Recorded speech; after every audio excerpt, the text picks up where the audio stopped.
ਖਾਲਸਾ ਪੰਥ ਦੀ ਉਹ ਸ਼ਾਨ ਜਿਹਨੂੰ ਕਾਇਮ ਦੈਮ ਰੱਖਣ ਲਈ ਬੇਤਹਾਸ਼ਾ ਸ਼ਹਾਦਤਾਂ ਹੋਈਆਂ, ਮਣਾ ਮੂੰਹ ਖੂਨ ਡੁੱਲਿਆ, ਬੇਅੰਤ ਕੁਰਬਾਨੀਆਂ ਹੋਈਆਂ।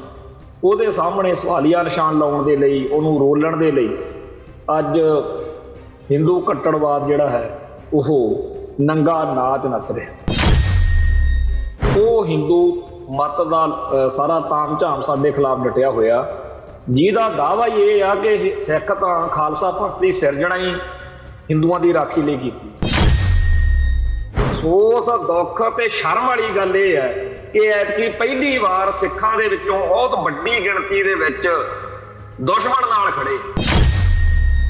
10 ਗੁਰੂ ਸਾਹਿਬਾਨ ਦੇ ਪਰਿਵਾਰਾਂ ਦੇ ਵਿੱਚੋਂ ਵੀ ਬੜੇ ਲੋਕ ਇਹੋ ਜਿਹੇ ਹੋਏ ਨੇ ਜਿਨ੍ਹਾਂ ਨੇ ਗੁਰੂ ਦੀ ਗੱਲ ਨਹੀਂ ਮੰਨੀ ਤੇ ਗੁਰੂ ਤੋਂ ਉਹਨਾਂ ਨੂੰ ਫਿਰ ਮਿਲਿਆ ਵੀ ਕੱਖ ਨਹੀਂ। ਲੈ ਕੌਣ ਗਿਆ? ਜਿਹਨੇ ਗੁਰੂ ਦੀ ਗੱਲ ਤੇ ਪਹਿਰਾ ਦਿੱਤਾ। ਇਸ ਦਿਹਾੜੇ ਮੌਕੇ ਜਦੋਂ ਆਪਾਂ ਖਾਲਸਾ ਪੰਥ ਦੀ ਸਿਰਜਣਾ ਦੀ ਗੱਲ ਕਰਦੇ ਹਾਂ, ਉਸ ਮੌਕੇ ਭਾਈ ਸੁਰਿੰਦਰ ਸਿੰਘ ਸੋਢੀ ਦੇ ਕਤਲ ਦੀ ਸਾਰੀ ਕਹਾਣੀ ਵੀ ਸਾਨੂੰ ਚੇਤੇ ਕਰਨੀ ਚਾਹੀਦੀ। ਇੱਕ ਬ੍ਰਾਹਮਣ ਦੀ ਗੁਲਾਮੀ ਸੀ, ਇੱਕ ਮੁਸਲਮਾਨ ਹਾਕਮ ਮੁਗਲਾਂ ਪਠਾਣਾ ਦੀ ਗੁਲਾਮੀ ਸੀ। ਉਸ ਗੁਲਾਮੀਦਾਰ ਗੁਲਾਮੀ ਦੇ ਸੰਗਲਾਂ ਦੇ ਵਿੱਚ ਲੜੜੀ ਹੋਈ ਮਨੁੱਖਤਾ ਲਈ ਗੁਰੂ ਪਾਤਸ਼ਾਹ ਨੇ ਖਾਲਸਾ ਪੰਥ ਦੀ ਸਿਰਜਣਾ ਕੀਤੀ ਤੇ ਧੁਰੋਂ ਆਜ਼ਾਦ ਪ੍ਰਗਟਾਇਆ। ਟੀਵੀ 84 ਉੱਤੇ ਪ੍ਰੋਗਰਾਮ ਖਬਰ ਦੀ ਖਬਰ ਦੇਖ ਰਹੇ ਸਾਰੇ ਦਰਸ਼ਕਾਂ ਨੂੰ ਮੈਂ ਸਰਬਜੀਤ ਸਿੰਘ ਘੁਮਾਣ ਫਤਿਹ ਅਰਜ਼ ਕਰਦਾ ਜੀ। ਵਾਹਿਗੁਰੂ ਜੀ ਕਾ ਖਾਲਸਾ, ਵਾਹਿਗੁਰੂ ਜੀ ਕੀ ਫਤਿਹ। ਅੱਜ ਦੁਨੀਆ ਭਰ ਦੇ ਵਿੱਚ ਖਾਲਸਾ ਪ੍ਰਗਟ ਦਿਹਾੜਾ ਸ਼ਰਧਾ ਤੇ ਸਤਿਕਾਰ ਸਹਿਤ ਮਨਾਇਆ ਜਾ ਰਿਹਾ ਤੇ ਦੂਜੇ ਪਾਸੇ ਅੱਜ ਇਹ ਵੀ ਗੱਲ ਹੈ ਕਿ ਖਾਲਸਾ ਪੰਥ ਦੀ ਉਹ ਸ਼ਾਨ ਜਿਹਨੂੰ ਕਾਇਮ ਦੈਮ ਰੱਖਣ ਲਈ ਬੇਤਹਾਸ਼ਾ ਸ਼ਹਾਦਤਾਂ ਹੋਈਆਂ, ਮਣਾ ਮੂੰਹ ਖੂਨ ਡੁੱਲਿਆ, ਬੇਅੰਤ ਕੁਰਬਾਨੀਆਂ ਹੋਈਆਂ। ਉਹਦੇ ਸਾਹਮਣੇ ਸਵਾਲੀਆ ਨਿਸ਼ਾਨ ਲਾਉਣ ਦੇ ਲਈ, ਉਹਨੂੰ ਰੋਲਣ ਦੇ ਲਈ ਅੱਜ ਹਿੰਦੂ ਕੱਟੜਵਾਦ ਜਿਹੜਾ ਹੈ ਉਹ ਨੰਗਾ ਨਾਚ ਨੱਚ ਰਿਹਾ। ਜਦੋਂ ਵੀ ਕੋਈ ਕੌਮ, ਕੋਈ ਧਰਮ, ਕੋਈ ਵਿਅਕਤੀ ਕੋਈ ਸੱਚ ਦਾ ਹੋਕਾ ਦਿੰਦਾ, ਝੂਠ ਤੇ ਝੂਠ ਦੀਆਂ ਤਾਕਤਾਂ ਉਹਦਾ ਵਿਰੋਧ ਕਰਦੀਆਂ ਨੇ, ਕਰਦੀਆਂ ਰਹਿਣਗੀਆਂ।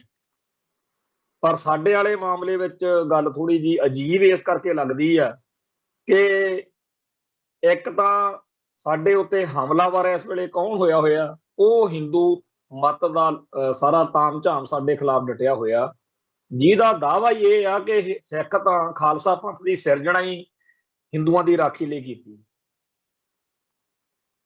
ਜਿਨ੍ਹਾਂ ਦਾ ਇਹ ਦਾਅਵਾ ਕਿ ਖਾਲਸਾ ਪੰਥ ਦੀ ਸਿਰਜਣਾ ਜਿਹੜੀ ਆ ਉਹ ਦਸ਼ਮੇਸ਼ ਪਾਤਸ਼ਾਹ ਨੇ ਸਿਰਫ ਇਸ ਕਰਕੇ ਕੀਤੀ ਆ ਵੀ ਹਿੰਦੂ ਖਤਰੇ 'ਚ ਸੀਗਾ ਤੇ ਹਿੰਦੂਆਂ ਦੀ ਰਾਖੀ ਕਰਨੀ। ਜਦੋਂ ਉਹ ਇਹ ਵਿਆਖਿਆ ਕਰਦੇ ਆ ਤਾਂ ਉਹ ਕਹਿੰਦੇ ਨੇ ਕਿ ਸਾਰੇ ਗੁਰੂ ਸਾਹਿਬਾਨ ਹਿੰਦੂਆਂ ਦੇ ਪਰਿਵਾਰਾਂ ਦੇ ਵਿੱਚੋਂ ਸੀਗੇ, ਹਿੰਦੂ ਘਰਾਂ ਵਿੱਚੋਂ ਸੀਗੇ, ਹਿੰਦੂ ਹੀ ਸੀਗੇ। ਤੇ ਜਦੋਂ ਮੁਗਲਾਂ ਪਠਾਣਾ ਮੁਸਲਮਾਨਾਂ ਤੋਂ ਹਿੰਦੂ ਮਤ ਨੂੰ ਖਤਰਾ ਹੋ ਗਿਆ, ਜਦੋਂ 9ਵੇਂ ਪਾਤਸ਼ਾਹ ਦੀ ਸ਼ਹਾਦਤ ਉਪਰੰਤ ਵੀ ਗੱਲ ਨਾ ਬਣੀ, ਫਿਰ ਖਾਲਸਾ ਪ੍ਰਗਟ ਕੀਤਾ ਗਿਆ। ਤੇ ਉਹਦੇ ਲਈ ਉਹ ਕਈ ਕਥਾ ਕਹਾਣੀਆਂ ਲਈ ਫਿਰਦੇ ਆ ਕਿ ਜੀ ਚੰਡੀ ਦੀ ਪੂਜਾ ਹੋਈ, ਦੁਰਗਾ ਦਾ ਉੱਥੇ ਪਾਠ ਕੀਤਾ ਗਿਆ, ਫਲਾਨਾ ਹੋ ਗਿਆ, ਧਮਕਾਨਾ ਹੋ ਗਿਆ। ਸੋ ਜਿਹੜੇ ਲੋਕ ਇਸ ਵੇਲੇ ਖਾਲਸਾ ਪੰਥ ਦੀ ਅੱਡਰੀ ਵਿਲੱਖਣ ਹੋਂਦ ਹਸਤੀ ਨੂੰ ਮਲੀਆ ਮੇਟ ਕਰਨ ਤੇ ਤੁਲੇ ਹੋਏ ਨੇ, ਜਾਂ ਉਹ ਇੰਨੀ ਕੁ ਖੁੱਲ੍ਹ ਦੇਣ ਨੂੰ ਤਿਆਰ ਨੇ ਕਿ ਚਲੋ ਅਸੀਂ ਕੇਸਾਧਾਰੀ ਹਿੰਦੂ ਮੰਨ ਲੈਂਦੇ ਆ ਵੀ ਹੈ ਤਾਂ ਸਿੱਖ ਹੀ ਆ ਪਰ ਕੇਸ ਰੱਖਦੇ ਆ, ਹੈ ਤਾਂ ਹਿੰਦੂ ਹੀ ਆ ਪਰ ਇਹ ਕੇਸ ਰੱਖਦੇ ਆ, ਕੇਸਾਧਾਰੀ ਹਿੰਦੂ। ਇਸ ਹਿਸਾਬ ਕਿਤਾਬ ਦੇ ਵਿੱਚ ਸਾਨੂੰ ਕੋਈ ਬਹੁਤੀ ਉਲਝਣ ਨਹੀਂ ਸੀ ਪੈਣੀ, ਕਿਉਂਕਿ ਪਹਿਲੇ ਦਿਨ ਤੋਂ ਹੀ ਕਦੇ ਕੋਈ ਦੁਸ਼ਮਣ ਟੱਕਰਦਾ ਰਿਹਾ। ਬੜੀਆਂ ਹਕੂਮਤਾਂ ਨੇ, ਬੜਿਆਂ ਹਾਕਮਾਂ ਨੇ ਜ਼ੋਰ ਲਾਇਆ, ਇਹ ਤਾਂ ਕੋਈ ਨਵੀਂ ਗੱਲ ਨਹੀਂ ਸੀ। ਅਫਸੋਸ, ਦੁੱਖ ਤੇ ਸ਼ਰਮ ਵਾਲੀ ਗੱਲ ਇਹ ਹੈ ਕਿ ਐਤਕੀ ਪਹਿਲੀ ਵਾਰ ਸਿੱਖਾਂ ਦੇ ਵਿੱਚੋਂ ਬਹੁਤ ਵੱਡੀ ਗਿਣਤੀ ਦੇ ਵਿੱਚ ਦੁਸ਼ਮਣ ਨਾਲ ਖੜੇ ਆ। ਕਹਾਉਂਦੇ ਸਿੱਖ ਨੇ, ਸਿੱਖ ਹੋਣ ਦਾ ਦਾਅਵਾ ਉਹਨਾਂ ਦਾ ਪੰਥਕ ਸੋਚ ਵਾਲੇ ਸਿੱਖਾਂ ਨਾਲੋਂ ਵੀ ਵੱਡਾ। ਪਰ ਜਿਵੇਂ ਗੁਰੂ ਪਰਿਵਾਰਾਂ ਦੇ ਵਿੱਚੋਂ ਬਹੁਤ ਸਾਰੇ ਇਹੋ ਜਿਹੇ ਵਿਅਕਤੀ, ਸ਼ਖਸੀਅਤਾਂ ਹੋਈਆਂ ਨੇ ਜਿਨ੍ਹਾਂ ਨੇ ਗੁਰੂ ਘਰ ਨਾਲ ਟੱਕਰ ਲਈ, ਆਪਾਂ ਉਸ ਇਤਿਹਾਸ ਵਾਲੇ ਪਾਸੇ ਨਹੀਂ ਪੈਣਾ, ਪਰ ਇੰਨਾ ਕੁ ਮੋਟੇ ਤੌਰ ਤੇ ਆਪਾਂ ਨੂੰ ਸਭ ਨੂੰ ਪਤਾ ਹੋਣਾ ਚਾਹੀਦਾ ਕਿ 10 ਗੁਰੂ ਸਾਹਿਬਾਨ ਦੇ ਪਰਿਵਾਰਾਂ ਦੇ ਵਿੱਚੋਂ ਵੀ ਬੜੇ ਲੋਕ ਇਹੋ ਜਿਹੇ ਹੋਏ ਨੇ ਜਿਨ੍ਹਾਂ ਨੇ ਗੁਰੂ ਦੀ ਗੱਲ ਨਹੀਂ ਮੰਨੀ ਤੇ ਗੁਰੂ ਤੋਂ ਉਹਨਾਂ ਨੂੰ ਫਿਰ ਮਿਲਿਆ ਵੀ ਕੱਖ ਨਹੀਂ। ਲੈ ਕੌਣ ਗਿਆ? ਜਿਹਨੇ ਗੁਰੂ ਦੀ ਗੱਲ ਤੇ ਪਹਿਰਾ ਦਿੱਤਾ। ਇੱਥੇ ਤਾਂ ਸੌਦਾ ਸਿੱਧਾ ਹੀ ਆ, ਜੇ ਤੂੰ ਮੇਰਾ ਹੋਏ ਰਹੇ ਸਭ ਜਗ ਤੇਰਾ ਹੋਏ। ਇੱਥੇ ਤਾਂ ਸਮਰਪਣ ਆ, ਇੱਥੇ ਇਹ ਨਹੀਂ ਜਿਹੜੀ ਦੁਨਿਆਵੀ ਜ਼ਮੀਨ ਜਾਇਦਾਦ ਹੁੰਦੀ ਹੈ ਉਹਦਾ ਤਾਂ ਵਾਰਸ ਪਿਓ ਦੀ ਜਾਇਦਾਦ ਦਾ ਪੁੱਤ ਬਣ ਸਕਦਾ। ਪੁੱਤ ਬੜੀ ਮੌਜ ਨਾਲ ਕਹਿ ਸਕਦਾ ਹੈ, ਦੁਨੀਆ ਵੀ ਕਹੂ, ਕਾਨੂੰਨ ਵੀ ਕਹੂ, ਸਮਾਜ ਵੀ ਕਹੂ ਕਿ ਪਿਓ ਦੀ ਜਾਇਦਾਦ ਉੱਤੇ ਪੁੱਤ ਦਾ ਹੱਕ ਹੁੰਦਾ। ਪਰ ਜਿਹੜੀ ਵਿਰਾਸਤ ਜੋ ਕੁਝ ਖਾਲਸਾ ਪੰਥ ਨੂੰ ਗੁਰੂ ਸਾਹਿਬ ਤੋਂ ਮਿਲਿਆ ਉਹ ਉਹਨਾਂ ਨੂੰ ਨਹੀਂ ਮਿਲਣਾ ਸੀ, ਨਾ ਮਿਲਿਆ। ਜਿਨ੍ਹਾਂ ਨੂੰ ਇਹ ਮਾਣ ਸੀ ਕਿ ਅਸੀਂ ਤਾਂ ਗੁਰੂ ਘਰ 'ਚ ਜੰਮੇ। ਕਿਉਂ ਨਹੀਂ ਮਿਲਿਆ? ਕਿਉਂਕਿ ਕਰਨੀ ਪ੍ਰਮੁੱਖ, ਕਰਕੇ ਕਮਾਈ ਕਰਕੇ ਉਹ ਚੀਜ਼ ਹਾਸਲ ਹੁੰਦੀ। ਕਿਸੇ ਵੀ ਸਿੱਖ ਨੂੰ ਸਿੱਖ ਦੇ ਘਰੇ ਜਨਮ ਲੈਣ ਦੇ ਨਾਲ ਸਿੱਖੀ ਨਹੀਂ ਮਿਲ ਜਾਂਦੀ, ਉਹਨੂੰ ਸਿੱਖੀ ਕਮਾਉਣੀ ਵੀ ਪੈਂਦੀ। ਇਹ ਤਾਂ ਉਹਦਾ ਇੱਕ ਵੱਡੇ ਭਾਗ ਨੇ ਕਿ ਸਿੱਖ ਮਾਪਿਆਂ ਦੇ ਘਰੇ ਜੰਮ ਪਿਆ। ਪਰ ਇਸ ਤੋਂ ਅਗਲਾ ਫਿਰ ਕੰਮ ਸ਼ੁਰੂ ਹੁੰਦਾ ਜਦੋਂ ਉਹਨੂੰ ਸਿੱਖੀ ਕਮਾ ਕੇ ਦਿਖਾਉਣੀ ਪੈਂਦੀ। ਸਿੱਖੀ ਕਮਾਉਣ ਦੇ ਮਤਲਬ ਇਹ ਨਹੀਂ ਕਿ ਜੀ ਮੈਂ ਬੜੀ ਬਾਣੀ ਪੜ੍ਹਦਾ, ਮੈਂ ਬੜਾ ਕੀਰਤਨ ਜਾਣਦਾ, ਮੇਰੇ ਗਾਤਰੇ ਕਿਰਪਾਨ।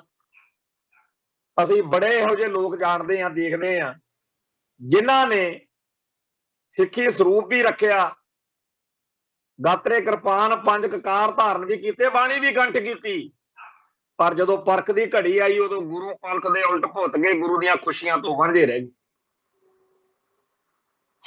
ਅੱਜ ਦੇ ਦਿਨ ਭਾਈ ਸੁਰਿੰਦਰ ਸਿੰਘ ਸੋਢੀ ਸ਼ਹੀਦ ਹੋਏ ਸੀ 1984 ਚ। ਭਾਈ ਸੁਰਿੰਦਰ ਸਿੰਘ ਸੋਢੀ ਨੂੰ ਜਿਨ੍ਹਾਂ ਨੇ ਕਤਲ ਕਰਵਾਇਆ ਸੀ ਲੌਂਗੋਵਾਲ ਸਾਹਿਬ, ਬਾਣੀ ਤਾਂ ਉਹਦੇ ਵੀ ਬੜੀ ਕੰਠ ਸੀ, ਕਹਾਵਤ ਦਾ ਤਾਂ ਉਹ ਵੀ ਸੰਤ ਸੀ, ਅੰਮ੍ਰਿਤ ਧਾਰੀ, 5 ਕਕਾਰਾਂ ਦਾ ਧਾਰਨੀ। ਪਰ ਕੰਮ ਕੀ ਕੀਤਾ ਕਿ ਉਹ ਸਾਜ਼ਿਸ਼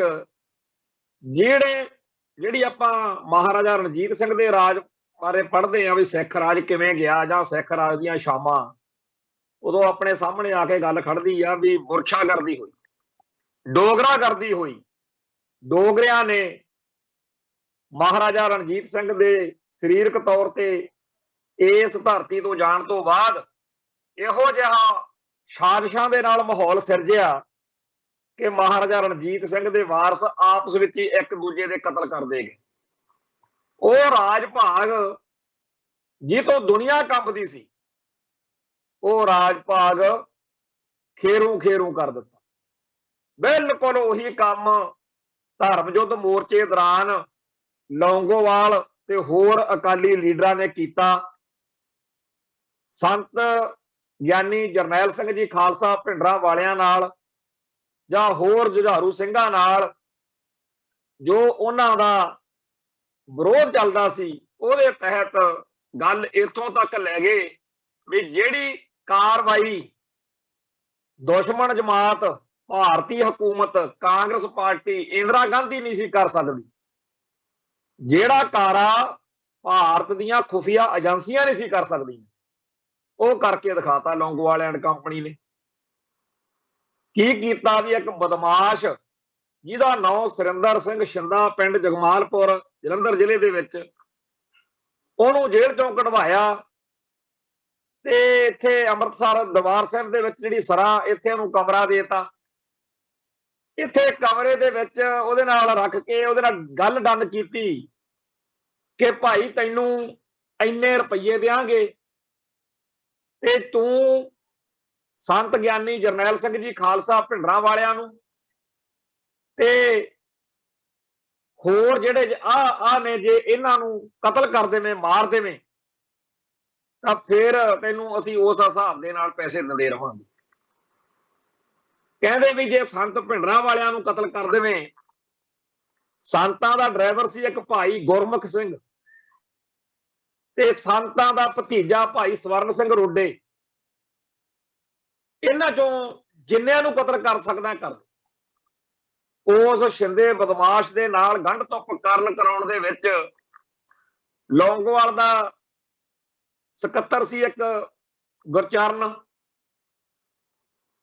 ਸਕੱਤਰ ਨੇ, ਤੇ ਇਸ ਲੌਂਗੋਵਾਲ ਨੇ ਤੇ ਹੋਰ ਸਾਰਿਆਂ ਨੇ ਰਲ ਕੇ ਜਿਹੜੀ ਇਹ ਕਰਤੂਤ ਕੀਤੀ, ਅੱਜ ਦੇ ਸਿੱਖਾਂ ਨੂੰ ਇਹ ਭੁੱਲੀ ਪਈ।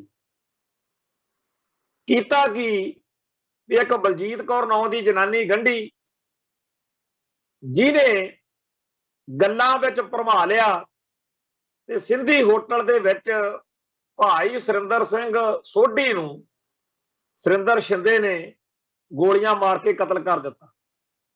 ਤੇ ਬਾਅਦ 'ਚ ਫੱਫੇ ਕੁੱਟਣੀ ਬਲਜੀਤ ਕੌਰ ਸੰਤਾਂ ਦੇ ਕੋਲੇ ਪਹੁੰਚ ਕੇ ਰੌਲਾ ਪਾਉਣ ਲੱਗੀ ਵੀ ਸੋਢੀ ਬੜਾ ਭੈੜਾ ਸੀ, ਮੇਰੀ ਇੱਜ਼ਤ ਨੂੰ ਹੱਥ ਪਾਉਣ ਲੱਗਿਆ ਸੀ ਤਾਂ ਮਾਰਤਾ। ਸੰਤ ਕਹਿੰਦੇ ਵੀ ਠੀਕ ਆ।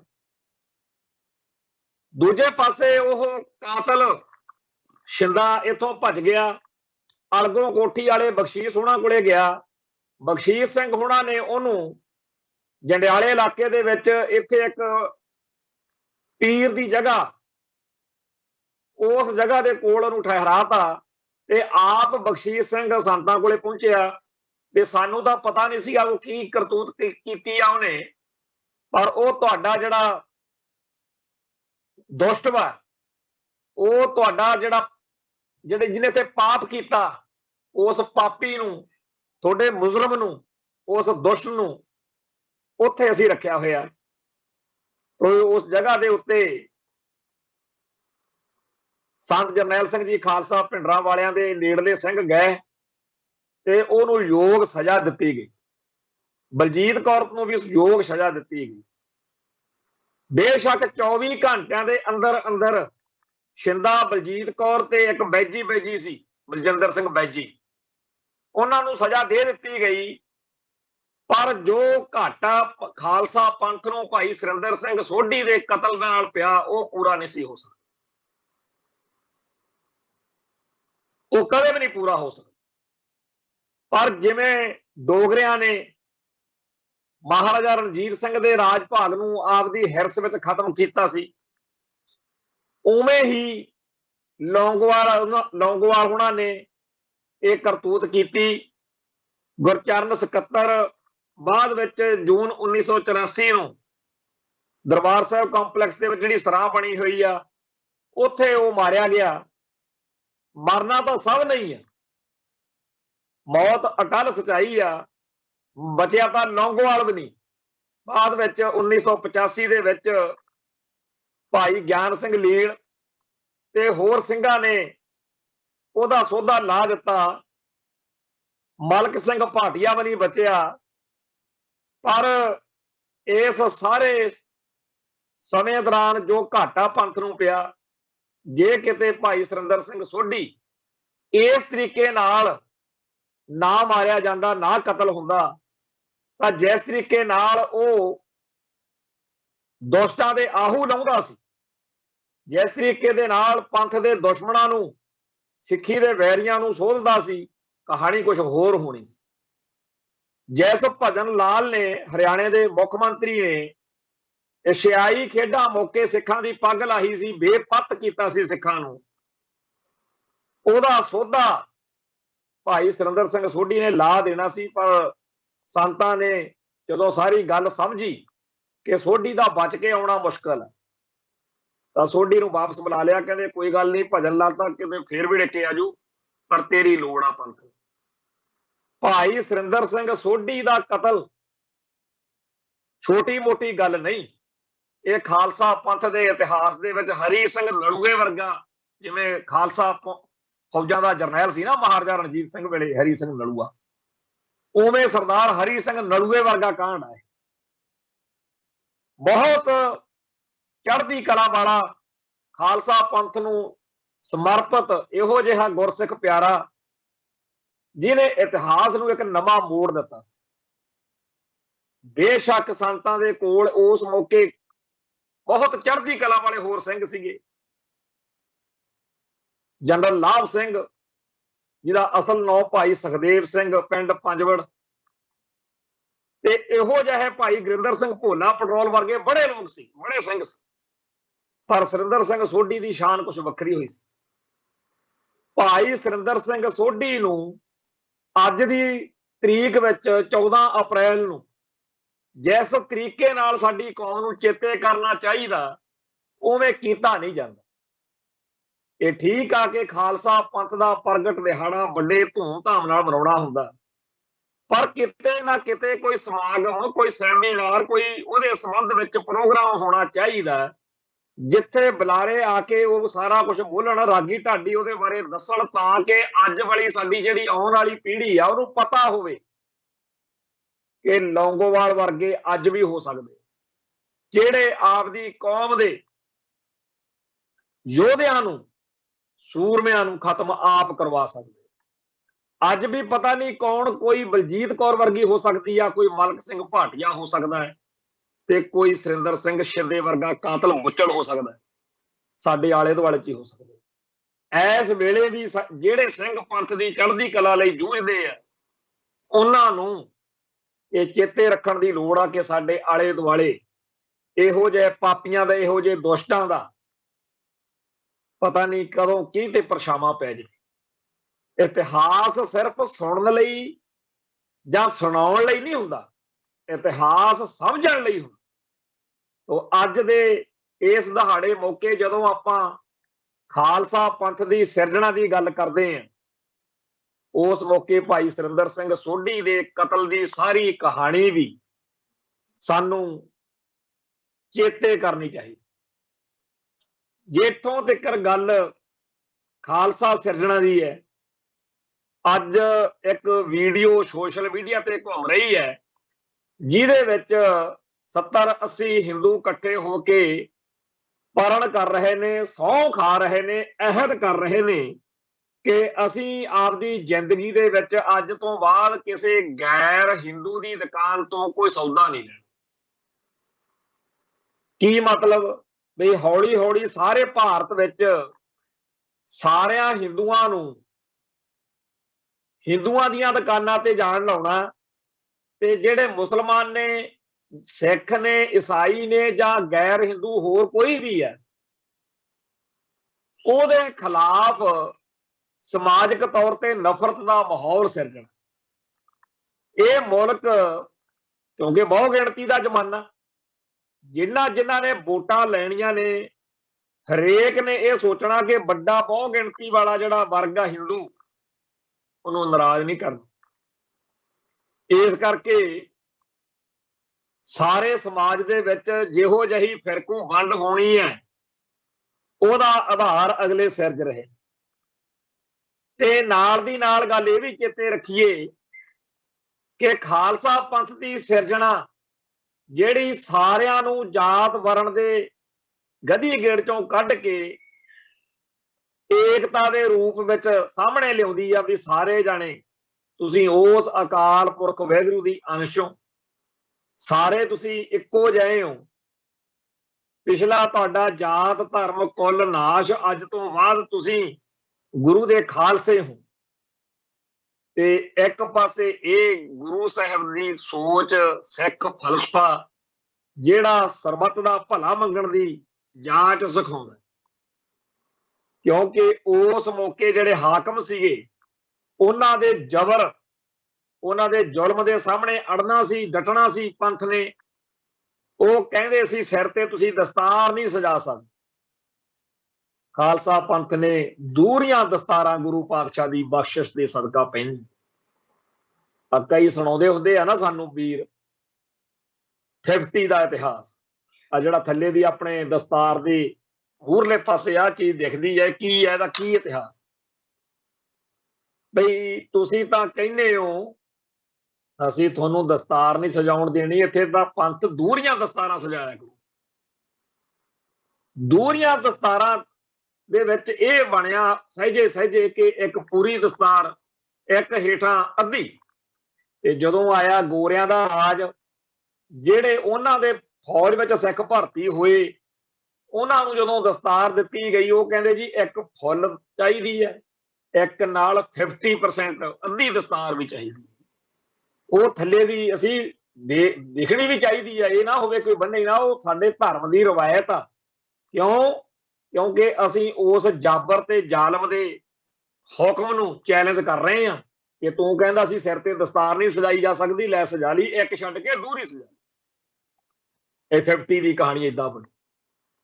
ਫਿਰ ਉਹ ਕਹਿੰਦੇ ਵੀ ਤੁਸੀਂ ਜੁੱਤੀ ਨਹੀਂ ਪਾ ਸਕਦੇ, ਜੋੜਾ ਕਹੀਦਾ, ਜੋੜਾ ਪੰਜਾਬੀ ਚ ਬੋਲਦੀ ਦਾ ਜੋੜਾ, ਜੁੱਤੀ ਨਹੀਂ ਪਾ ਸਕਦੇ। ਫਿਰ ਕਹਿੰਦੇ ਘੋੜੀ ਨਹੀਂ ਰੱਖ ਸਕਦੇ। ਫਿਰ ਤੁਸੀਂ ਲੋਹੇ ਦੇ ਬਰਤਨਾਂ 'ਚ ਜਾਂ ਕਿਸੇ ਵੀ ਧਾਤ ਦੇ ਬਰਤਨਾਂ 'ਚ ਨਹੀਂ ਕਹਿੰਦੇ ਛਕ ਸਕਦੇ। ਫਿਰ ਇਹ ਵੀ ਗੱਲ ਕਹੀ ਤੁਸੀਂ ਸੰਸਕ੍ਰਿਤ ਨਹੀਂ ਪੜ੍ਹ ਸਕਦੇ, ਇਹ ਤਾਂ ਜੀ ਦੇਵਤਿਆਂ ਦੀ ਬੋਲੀ, ਤੁਸੀਂ ਆਹ ਨਹੀਂ ਕਰ ਸਕਦੇ, ਉਹ ਨਹੀਂ ਕਰ ਸਕਦੇ। ਕਿਸੇ ਨੇ ਕੁਛ, ਕਿਸੇ ਨੇ ਕੁਛ, ਇਹੋ ਜਿਹਾ ਮਨੁੱਖਤਾ ਨੂੰ ਗਧੀ ਗੇੜ ਪਾਇਆ, ਇਹੋ ਜਿਹੇ ਭੈੜੇ ਹੁਕਮ ਚਾੜੇ, ਉਹ ਸਾਰੇ ਕਾਸੇ ਦੀ ਗੁਲਾਮੀ ਦੂਰੀ ਗੁਲਾਮੀ ਸੀ। ਇੱਕ ਬ੍ਰਾਹਮਣ ਦੀ ਗੁਲਾਮੀ ਸੀ, ਇੱਕ ਮੁਸਲਮਾਨ ਹਾਕਮ ਮੁਗਲਾਂ ਪਠਾਣਾ ਦੀ ਗੁਲਾਮੀ ਸੀ। ਉਸ ਗੁਲਾਮੀਦਾਰ ਗੁਲਾਮੀ ਦੇ ਸੰਗਲਾਂ ਦੇ ਵਿੱਚ ਲੜੜੀ ਹੋਈ ਮਨੁੱਖਤਾ ਲਈ ਗੁਰੂ ਪਾਤਸ਼ਾਹ ਨੇ ਖਾਲਸਾ ਪੰਥ ਦੀ ਸਿਰਜਣਾ ਕੀਤੀ ਤੇ ਧੁਰੋਂ ਆਜ਼ਾਦ ਪ੍ਰਗਟਾਇਆ, ਆਜ਼ਾਦ ਖਾਲਸਾ। ਕਿਸੇ ਦੀ ਕੋਈ ਟੈ ਨਹੀਂ, ਕਿਸੇ ਦੀ ਕੋਈ ਗੁਲਾਮੀ ਨਹੀਂ।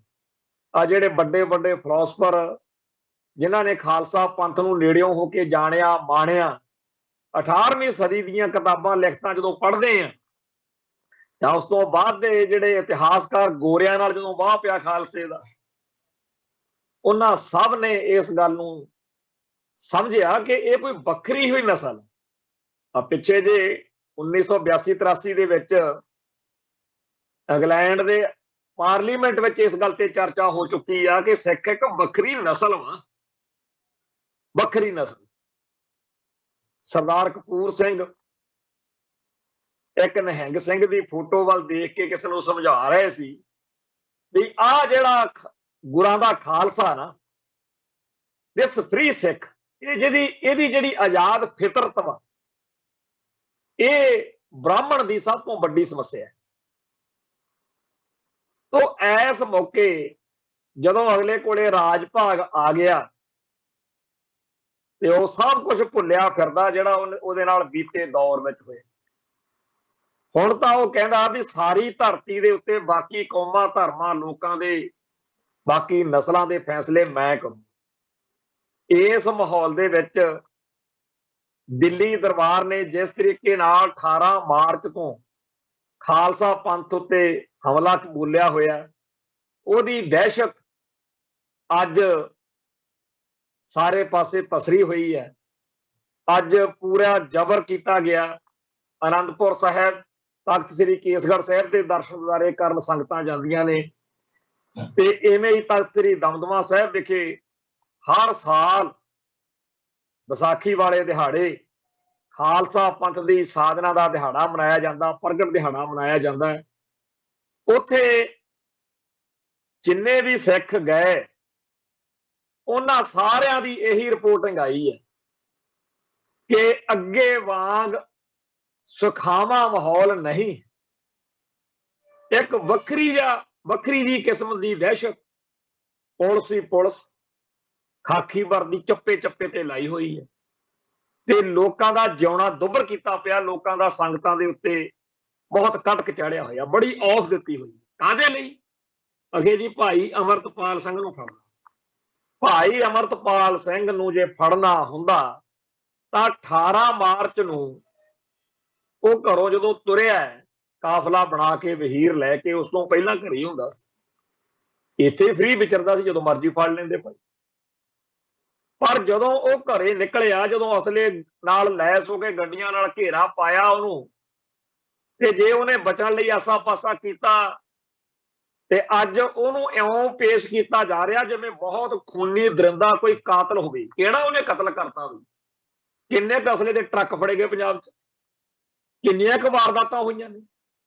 ਅੱਜ ਗਿਆਨੀ ਹਰਪ੍ਰੀਤ ਸਿੰਘ ਜਿਹੜੇ ਬਾਦਲ ਦਲ ਵੱਲੋਂ ਅਕਾਲ ਤਖਤ ਸਾਹਿਬ ਦੇ ਜਥੇਦਾਰ ਆ, ਉਹਨਾਂ ਨੇ ਵੀ ਤਖਤ ਸਾਹਿਬ ਤੋਂ ਖੜ ਕੇ ਇਹ ਗੱਲਾਂ ਕੀਤੀਆਂ ਨੇ ਕਿ ਇਸ ਮੁਲਕ ਦੇ ਵਿੱਚ ਕਿਰਪਾਨ ਰੱਖਣ ਦੇ ਉੱਤੇ ਕਈ ਸਿੱਖਾਂ ਉੱਤੇ ਪਰਚੇ ਬਣ ਗਏ ਆ।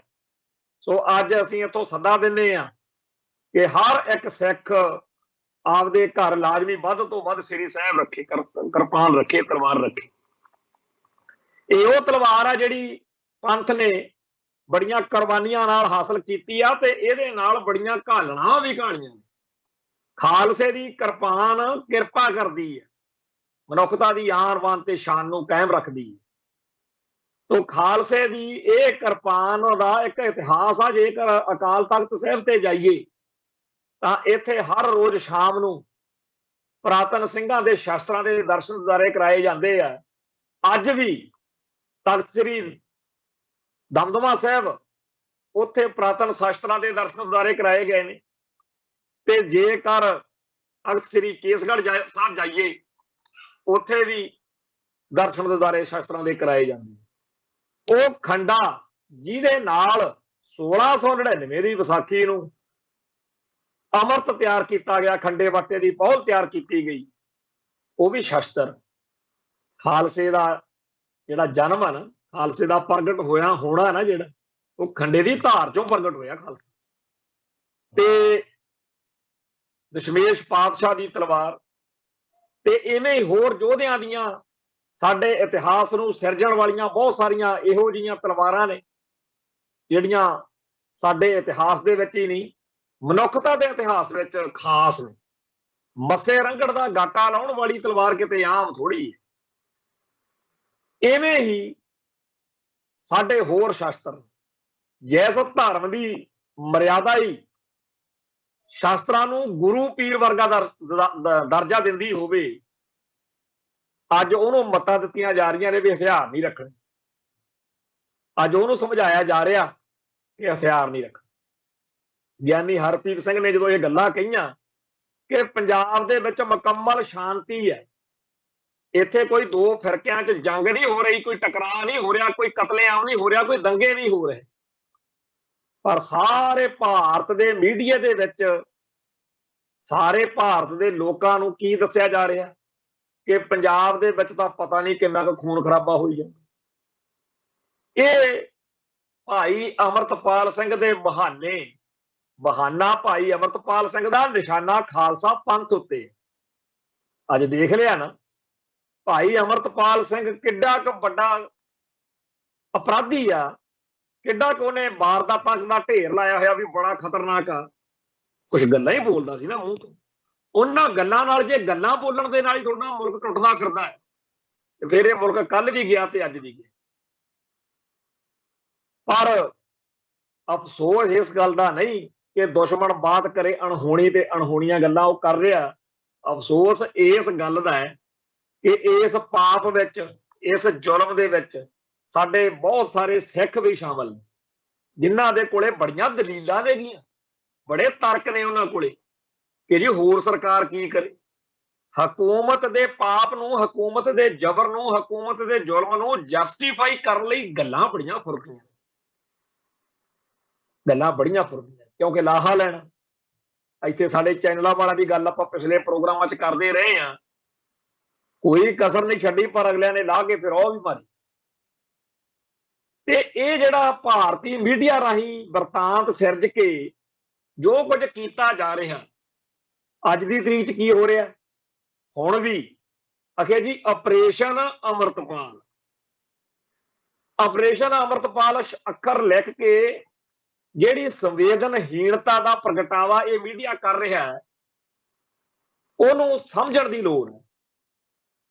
ਜਿਵੇਂ ਕਿਸੇ ਸਿਨੇਮਾ ਹਾਲ ਦੇ ਵਿੱਚ ਬੰਦੇ ਬੈਠੇ ਹੁੰਦੇ ਆ, ਦਰਸ਼ਕ ਫਿਲਮ ਦੇਖ ਰਹੇ ਹੁੰਦੇ, 3 ਘੰਟੇ ਦੀ ਉਸ ਫਿਲਮ ਦੇ ਵਿੱਚ ਪੌਣੇ 3 ਘੰਟੇ ਖਲਨਾਇਕ ਜਿਹੜਾ ਹੈ, ਜਿਹਨੂੰ ਫਿਲਮ ਵਿੱਚ ਖਲਨਾਇਕ ਦਾ ਰੋਲ ਦਿੱਤਾ ਗਿਆ, ਉਹ ਪਾਤਰ ਡਾਇਰੈਕਟਰ ਦੇ ਇਸ਼ਾਰੇ ਤੇ ਉਹ ਸਾਰਾ ਕੁਝ ਕਰਦਾ, ਜਿਹਦੇ ਨਾਲ ਦਰਸ਼ਕ ਬੈਠੇ ਸੋਚ ਰਹੇ ਹੁੰਦੇ ਨੇ ਇਹਦੀ ਥਾਂ ਤੇ, ਇਸ ਨਾਇਕ ਦੀ ਥਾਂ ਤੇ ਮੈਂ ਹੁੰਦਾ ਨਾ, ਇਹਦਾ ਮੈਂ ਗਾਟਾ ਲਾ ਦਿੰਦਾ, ਇਹਦੀ ਮੈਂ ਧੌਣ ਵੱਖ ਕਰ ਦਿੰਦਾ ਸਿਰ, ਇਹਨੂੰ ਮਾਰ ਦੇਣਾ ਚਾਹੀਦਾ, ਐਡਾ ਭੈੜਾ ਇਹ ਖਲਨਾਇਕ।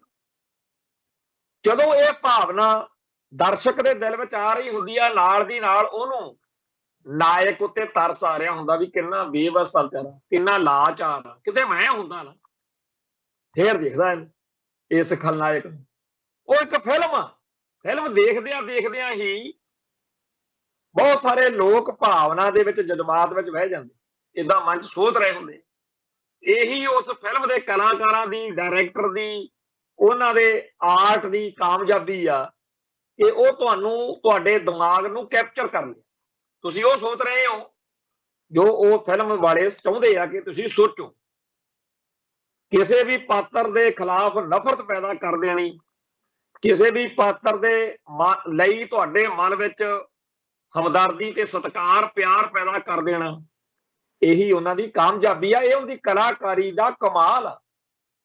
ਉੱਥੇ ਕੁੱਟ ਖਾਣ ਦੇ ਵੀ ਪੈਸੇ ਮਿਲਦੇ ਆ। ਜੇ ਨਾਇਕ ਨੂੰ ਕੁੱਟ ਪੈ ਰਹੀ ਆ ਨਾ, ਜਿਹੜਾ ਫਿਲਮ ਦਾ ਨਾਇਕ ਆ, ਉਹਨੂੰ ਵੀ ਉਹਦੀ ਕਮਾਈ ਹੁੰਦੀ ਹੈ।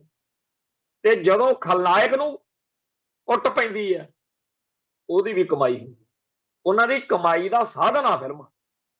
ਤੇ ਇਹ ਪੌਣੇ 3 ਘੰਟੇ ਜਦੋਂ ਕੁੱਟਮਾਰ ਦਾ ਸ਼ਿਕਾਰ, ਹਰ ਜ਼ੁਲਮ ਦਾ ਸ਼ਿਕਾਰ ਨਾਇਕ ਦਰਸ਼ਕਾਂ ਦੀ ਹਮਦਰਦੀ ਨਾਲ ਭਰਿਆ ਹੁੰਦਾ ਨਾ, ਉਦੋਂ ਅਚਨਚੇਤ ਦਰਸ਼ਕ ਅਚੰਭਤ ਹੋ ਜਾਂਦਾ ਜਦੋਂ ਫਿਲਮ ਦਾ ਡਾਇਰੈਕਟਰ ਚਾਹੁੰਦਾ ਕਿ ਹੁਣ ਖਲਨਾਇਕ ਨੂੰ ਮਾਰਨ, ਤੇ ਖਲਨਾਇਕ ਦੇ ਫਿਰ ਪੁੱਠੇ ਦਿਨ ਸ਼ੁਰੂ ਹੋ ਜਾਂਦੇ ਆ। ਫਿਰ ਨਾਇਕ ਉਹਦੇ ਤੇ ਛਾ ਜਾਂਦਾ। ਉਹ ਬੇਵੱਸ ਤੇ ਲਾਚਾਰ ਰਿਹਾ ਪੌਣੇ 3 ਘੰਟੇ ਨਾਇਕ ਫਿਲਮ ਦੇ ਵਿੱਚ।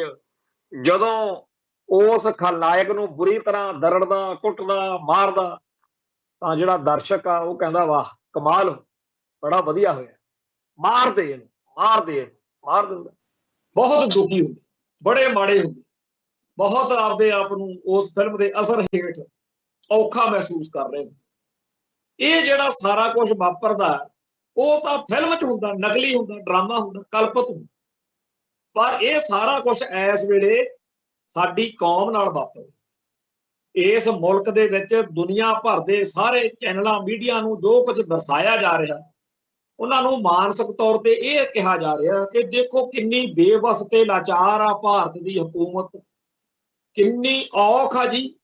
ਇੱਕ ਬੰਦਾ ਜਿਹੜਾ ਇਸ ਮੁਲਕ ਦੇ ਟੁਕੜੇ ਕਰਨ ਨੂੰ ਫਿਰਦਾ ਜੀ, ਹਿੰਦੂ ਸਿੱਖ ਏਕਤਾ ਦਾ ਦੁਸ਼ਮਣ ਆ ਜੀ, ਪਾਕਿਸਤਾਨ ਦੇ ISI ਦੇ ਧੱਕੇ ਚੜਿਆ ਹੋਇਆ ਜੀ, ਉਹਨਾਂ ਦੇ ਮਗਰ ਲੱਗ ਕੇ ਬਹੁਤ ਗਲਤ ਕਰ ਰਹੇ। ਇਹੋ ਜਿਹਾ ਮਾਹੌਲ ਸਿਰਜਿਆ ਜਾ ਰਿਹਾ, ਇਹੋ ਜਿਹੀਆਂ ਗੱਲਾਂ ਦਰਸਾਈਆਂ ਜਾ ਰਹੀਆਂ, ਝੂਠ ਤੂਫਾਨ ਬੋਲ ਕੇ ਲੋਕਾਂ ਦੇ ਦਿਲ ਦਿਮਾਗ ਦੇ ਵਿੱਚ ਭਾਈ ਅਮਰਤਪਾਲ ਸਿੰਘ ਦੇ ਖਿਲਾਫ, ਜਾਣੀ ਕਿ ਪੂਰੀ ਸਿੱਖ ਕੌਮ ਦੇ ਖਿਲਾਫ ਨਫ਼ਰਤ ਪੈਦਾ ਕੀਤੀ ਜਾ ਰਹੀ, ਵਧਾਈ ਜਾ ਰਹੀ। ਇਹੋ ਜਿਹੀਆਂ ਗੱਲਾਂ, ਇਹੋ ਜਿਹੀਆਂ ਕਹਾਣੀਆਂ, ਇਹੋ ਜਿਹੀਆਂ ਮਨੋਕਲਪਤ ਚੱਕੜ, ਸਾਰੀ ਗੱਲ ਦਾ ਕੇਂਦਰੀ ਨੁਕਤਾ ਕੀ ਹੁੰਦਾ? ਇਹੀ ਕਿ ਭਾਈ ਅਮਰਤਪਾਲ ਸਿੰਘ ਦੇ ਖਿਲਾਫ ਨਫ਼ਰਤ ਪੈਦਾ ਕਰਨੀ ਆ। ਤੇ ਉਸ ਨਫ਼ਰਤ ਦੇ ਸਿਖਰ ਦੇ ਉੱਤੇ ਜਦੋਂ ਕਦੇ ਖਬਰ ਆਵੇ ਕਿ ਘੇਰ ਲਿਆ ਅਮਰਤਪਾਲ, ਉਦੋਂ ਫਿਰ ਸਾਡੇ ਚੈਨਲ ਤੇ ਸਭ ਤੋਂ ਪਹਿਲੀ ਖਬਰ ਅਸੀਂ ਦੇ ਰਹੇ ਹਾਂ ਜੀ, ਦੇਖੋ ਮਾਰ ਦਿੱਤਾ, ਘੇਰ ਲਿਆ। ਤੇ ਉਦੋਂ ਕੋਈ ਉੱਠ ਕੇ ਇਹ ਨਾ ਕਵੇ ਕਿ ਕਿਉਂ ਤੁਸੀਂ ਇੱਕ ਬੇਹਥਿਆਰੇ ਸਿੱਖ ਨੌਜਵਾਨ ਨੂੰ, ਜਿਹੜਾ ਪੰਥ ਦੀ ਚੜ੍ਹਦੀ ਕਲਾ ਲੋਚਦਾ ਸੀ, ਉਹਦਾ ਦੋਸ਼ ਸਿਰਫ ਇਹ ਸੀ ਕਿ ਉਹ ਸਿੱਖ ਨੌਜਵਾਨਾਂ ਨੂੰ ਨਸ਼ਿਆਂ ਤੋਂ ਮੁਕਤ ਕਰਕੇ ਅੰਮ੍ਰਿਤਧਾਰੀ ਬਣਾ ਕੇ ਪੰਥਕ ਸਫਾਂ ਦੇ ਵਿੱਚ ਉਹਨਾਂ ਨੂੰ ਕੌਮ ਦੀ ਸੇਵਾ ਲਈ ਤਿਆਰ ਕਰਨਾ ਚਾਹੁੰਦਾ ਸੀ। ਤੁਸੀਂ ਉਹਨੂੰ ਕਿਉਂ ਕਤਲ, ਕਿਉਂ ਉਹਨੂੰ ਮਾਰਿਆ, ਕਿਉਂ ਉਹਨੂੰ ਘੇਰਿਆ, ਕਿਉਂ ਉਹਨੂੰ ਗ੍ਰਿਫਤਾਰ ਕੀਤਾ? ਇਸ ਗੱਲ ਲਈ ਮੀਡੀਆ ਦੇ ਵਿੱਚ ਕਰੋੜਾਂ ਰੁਪਏ ਖਰਚ ਕੇ ਨੈਰੇਟਿਵ ਸਿਰਜਿਆ ਜਾ ਰਿਹਾ, ਮਾਹੌਲ ਸਿਰਜਿਆ ਜਾ ਰਿਹਾ, ਤਾਂ ਕਿ ਹਰ ਇੱਕ ਵਿਅਕਤੀ, ਹਰ ਇੱਕ ਦਰਸ਼ਕ ਭਾਈ ਅਮਰਤਪਾਲ ਸਿੰਘ ਦੇ ਖਿਲਾਫ ਤੇ ਸਿੱਖ ਕੌਮ ਦੇ ਖਿਲਾਫ ਭੁਗਤੇ ਤੇ ਹਕੂਮਤ ਨੂੰ ਸ਼ਾਬਾਸ਼ ਦੇਵੇ। ਜਿਵੇਂ ਫਿਲਮ ਦੇਖਣ ਤੋਂ ਬਾਅਦ ਨਾਇਕ ਨੂੰ ਵਧੀਆ ਮੰਨਦੇ ਆ ਨਾ ਆਪਾਂ, ਕਿ ਵਾਹ ਕਮਾਲ ਕਰਤੀ, ਹਾਲਾਂਕਿ ਉਹ ਸਾਰਾ ਕੁਝ ਖਲਨਾਇਕ ਦੇ, ਸਾਰਾ ਕੁਝ ਡਾਇਰੈਕਟਰ ਦੇ ਕਹਿਣ ਤੇ ਹੋਇਆ ਹੁੰਦਾ, ਵੈਸੇ ਹੀ ਕੀਤਾ ਹੁੰਦਾ। ਇੱਥੇ ਮੀਡੀਆ ਦੇ ਵਿੱਚ ਭਾਈ ਅਮਰਤਪਾਲ ਸਿੰਘ ਦੇ ਖਿਲਾਫ ਜ਼ਹਿਰ ਉਗਲੀ ਜਾ ਰਹੀ, ਨਫ਼ਰਤ ਪੈਦਾ ਕੀਤੀ ਜਾ ਰਹੀ। ਇਹ ਕੱਲੀ ਅਮਰਤਪਾਲ ਸਿੰਘ ਦੇ ਖਿਲਾਫ ਨਹੀਂ, ਇਹ ਪੂਰੀ ਸਿੱਖ ਕੌਮ ਨੂੰ ਨਿਸ਼ਾਨਾ ਬਣਾਇਆ ਜਾ ਰਿਹਾ। ਤੇ ਇਹਦਾ ਮਕਸਦ ਕੀ ਹੈ? ਮਕਸਦ ਇਹਦਾ ਇਹੀ ਹੈ ਕਿ ਜਿਵੇਂ 1984 ਦੇ ਵਿੱਚ ਮਾਹੌਲ ਸਿਰਜ ਕੇ ਇੰਦਰਾ ਗਾਂਧੀ ਨੇ ਵੋਟਾਂ ਬਟੋਰਨੀਆਂ ਚਾਹੀਆਂ, ਆਪ ਤਾਂ ਨਹੀਂ ਲੈ ਸਕੀ, ਪਰ ਬਾਅਦ ਵਿੱਚ ਰਾਜੀਵ ਗਾਂਧੀ ਮੌਕੇ ਜੋ ਕਾਂਗਰਸ ਨੂੰ ਅੱਜ ਤੱਕ 1947 ਤੋਂ ਬਾਅਦ, ਗੋਰਿਆਂ ਦੇ ਜਾਣ ਤੋਂ ਬਾਅਦ ਉਹ ਰਿਕਾਰਡ ਨਹੀਂ ਟੁੱਟਿਆ। ਉਦੋਂ ਜਿਹੜੀਆਂ ਕਾਂਗਰਸ ਨੂੰ ਵੋਟਾਂ ਪਈਆਂ, ਜਿੰਨੇ ਮੈਂਬਰ ਪਾਰਲੀਮੈਂਟ ਜਿੱਤੇ, ਅੱਜ ਤੱਕ ਉਹਨੇ ਕਦੇ ਕਿਸੇ ਪਾਰਟੀ ਦੇ ਨਹੀਂ। ਤੇ ਇਹੀ ਮੁਸਲਮਾਨਾਂ ਦਾ ਘਾਣ ਕਰਕੇ ਨਰਿੰਦਰ ਮੋਦੀ ਨੇ ਗੁਜਰਾਤ ਜਿੱਤਿਆ, ਫਿਰ ਹੋਰ ਸੂਬਿਆਂ 'ਚ ਕੰਮ ਕੀਤਾ, ਭਾਰਤ ਜਿੱਤਿਆ। ਹੁਣ ਅਗਲਿਆਂ ਨੇ ਅਗਲੀ ਇਲੈਕਸ਼ਨ ਜਿੱਤਣੀ ਹੈ। ਸਿੱਖਾਂ, ਮੁਸਲਮਾਨਾਂ, ਈਸਾਈਆਂ ਤੇ ਦਲਿਤਾਂ ਤੇ ਹੋਰ ਪਤਾ ਨਹੀਂ ਕਿਹਦਾ ਨੰਬਰ ਲੱਗਣਾ। ਬਾਕੀਆਂ ਨੂੰ ਵੀ ਬਖਸ਼ਿਆ ਨਹੀਂ ਜਾਣਾ, ਪਰ ਸਿੱਖਾਂ ਉੱਤੇ ਭਾਈ ਅਮਰਤਪਾਲ ਸਿੰਘ ਦੇ ਬਹਾਨੇ ਮਾਹੌਲ ਸਿਰਜਿਆ ਜਾ ਰਿਹਾ ਤਾਂ ਕਿ ਸਾਰੇ ਲੋਕ ਕਹਿਣ ਕਿ ਇਹਨਾਂ ਨਾਲ ਜੋ ਹੋਈ ਆ ਠੀਕ ਹੋਈ। ਗੱਲ ਇਕੱਲੇ ਅਮਰਤਪਾਲ ਸਿੰਘ ਤੱਕ ਨਹੀਂ ਰਹਿਣੀ। ਜਿਹੜੇ ਪੰਜਾਬ ਤੋਂ ਬਾਹਰ ਬੈਠੇ ਆ ਉਹਨਾਂ ਸਭ ਨੂੰ ਇਹ ਖਦਸ਼ਾ ਹੈ, ਸਭ ਨੂੰ ਡਰ ਹੈ। ਤੇ ਇਸ ਮਾਹੌਲ ਦੇ ਵਿੱਚੋਂ ਨਿਕਲਣ ਲਈ, ਇਹਦਾ ਹੱਲ ਲੱਭਣ ਦੇ ਲਈ ਸਾਡੀ ਸਿੱਖ ਲੀਡਰਸ਼ਿਪ ਨੂੰ, ਸਾਡੇ ਵਿਦਵਾਨਾਂ ਨੂੰ ਸਿਰ ਜੋੜ ਕੇ ਬੈਠਣ ਦੀ ਲੋੜ ਹੈ। ਪਰ ਸੋਸ਼ਲ ਮੀਡੀਆ ਦੇ ਰਾਹੀਂ ਸਿੱਖਾਂ ਦੀ ਪਾਟੋ ਧਾੜ, ਨਫ਼ਰਤ, ਕਲੇਸ਼, ਟਕਰਾਅ ਨੂੰ ਵਧਾਉਣ ਲਈ ਬੜੀ ਸਖਤ ਮਿਹਨਤ ਕੀਤੀ ਜਾ ਰਹੀ, ਲੜਾਇਆ ਜਾ ਰਿਹਾ। ਨਕਲੀ ਫੇਸਬੁੱਕ ਖਾਤੇ ਬਣਾ ਕੇ ਇੱਕ ਕਿਸੇ ਖਾਸ ਵਿਅਕਤੀ ਦੇ ਹੱਕ 'ਚ ਲਿਖਦਾ, ਦੂਜਾ ਉਹਦੇ ਖਿਲਾਫ ਲਿਖਦਾ, ਤਾਂ ਕਿ ਆਉਂ ਲੱਗੇ ਕਿ ਬੜੀ ਲੜਾਈ ਹੋ ਰਹੀ। ਬਾਕੀ ਲੋਕ ਲਾਈ ਲੱਗ ਬਣ ਕੇ ਇਸ ਖੇਡ ਦਾ ਹਿੱਸਾ ਬਣ ਜਾਣ। ਸੋ ਬੜੀਆਂ ਕੋਝੀਆਂ ਕਮੀਨੀਆਂ ਚਾਲਾਂ ਚੱਲੀਆਂ ਜਾ ਰਹੀਆਂ ਨੇ। ਤੇ ਚੱਲਣ ਵਾਲੀ ਧਿਰ ਦਾ ਕੀ ਨਾਮ ਆ? ਹਿੰਦੂ ਤਵਾ ਬ੍ਰਿਗੇਡ, ਭਾਗਮਾ ਬ੍ਰਿਗੇਡ। ਇਹ ਉਹੀ ਭਾਗਮਾ ਬ੍ਰਿਗੇਡ ਹੈ ਜਿਹੜਾ ਗੁਰੂ ਨਾਨਕ ਪਾਤਸ਼ਾਹ ਦੇ ਵੇਲੇ ਤੋਂ ਅੱਜ ਤੱਕ ਸਿੱਖੀ ਅਤੇ ਸਿੱਖਾਂ ਦੇ ਖਿਲਾਫ ਭੁਗਤਦਾ, ਜਿਹਦੇ ਮਨ ਅੰਦਰ 5 ਸਦੀਆਂ ਦਾ ਵੈਰ। ਉਸ ਅਕਾਲ ਪੁਰਖ ਵਾਹਿਗੁਰੂ ਦੇ ਚਰਨਾਂ 'ਚ ਅਰਦਾਸ ਬੇਨਤੀ ਹੈ ਕਿ ਜਿੱਥੇ ਸਾਨੂੰ ਭਾਈ ਸੁਰਿੰਦਰ ਸਿੰਘ ਸੋਢੀ ਵਰਗੇ ਸੂਰਮਿਆਂ ਦੀ ਲੋੜ ਹੈ, ਜਿੱਥੇ ਸੰਤ ਗਿਆਨੀ ਜਰਨੈਲ ਸਿੰਘ ਜੀ ਖਾਲਸਾ ਭਿੰਡਰਾਂ ਵਾਲਿਆਂ ਵਰਗੀਆਂ ਸ਼ਖਸੀਅਤਾਂ ਦੀ ਲੋੜ ਹੈ, ਉੱਥੇ ਸਾਨੂੰ ਉਹਨਾਂ ਵਿਦਵਾਨਾਂ, ਬੁੱਧੀਜੀਵੀਆਂ, ਪੰਥ ਨੂੰ ਸਮਰਪਿਤ ਰੂਹਾਂ ਦੀ ਲੋੜ ਆ, ਜਿਹੜੇ ਇਹੋ ਜਿਹੇ ਦੁਸ਼ਟ, ਇਹੋ ਜਿਹੇ ਪਾਪੀ, ਇਹੋ ਜਿਹੇ ਦੁਸ਼ਮਣ ਸਾਨੂੰ ਜਿਹੜੇ ਅੱਜ ਇਹੋ ਜਿਹਾ ਹਿੰਦੂ ਤੋਂ ਟੱਕਰਿਆ। ਦੁਸ਼ਮਣ ਤਾਂ ਪਹਿਲਾਂ ਵੀ ਟੱਕਰਿਆ, ਗਾਂ ਵੀ ਟੱਕਰਨੇ ਆ, ਪਰ ਸੱਚੇ ਪਾਤਸ਼ਾਹ ਸਾਨੂੰ ਸੱਚੀਆਂ ਸੁੱਚੀਆਂ ਗੁਰਸਿੱਖ ਰੂਹਾਂ ਦੀ ਬਖਸ਼ਿਸ਼ ਜ਼ਰੂਰ ਕਰਦੇ ਰਹਿਣ। ਇੰਨੀਆਂ ਬੇਨਤੀਆਂ ਪ੍ਰਵਾਨ ਕਰਨੀਆਂ। ਅੱਜ ਖਾਲਸਾ ਸਾਧਨਾ ਦਿਹਾੜੇ ਦੀ ਵਧਾਈ ਦਿੰਦਾ ਹੋਇਆ ਸੱਚੇ ਪਾਤਸ਼ਾਹ ਦੇ ਚਰਨਾਂ 'ਚ ਅਰਦਾਸ ਬੇਨਤੀ ਕਰਦਾ ਕਿ ਪੰਥ ਦੀ ਚੜ੍ਹਦੀ ਕਲਾ ਕਰਿਓ। ਸੋ ਇੱਥੇ ਸਮਾਪਤੀ ਹੈ। ਕੱਲ੍ਹ ਫਿਰ ਮਿਲਾਂਗੇ। ਨਾਨਕ ਨਾਮ ਚੜ੍ਹਦੀ ਕਲਾ, ਤੇਰੇ ਭਾਣੇ ਸਰਬੱਤ ਦਾ ਭਲਾ। ਵਾਹਿਗੁਰੂ ਜੀ ਕਾ ਖਾਲਸਾ, ਵਾਹਿਗੁਰੂ ਜੀ ਕੀ ਫਤਿਹ।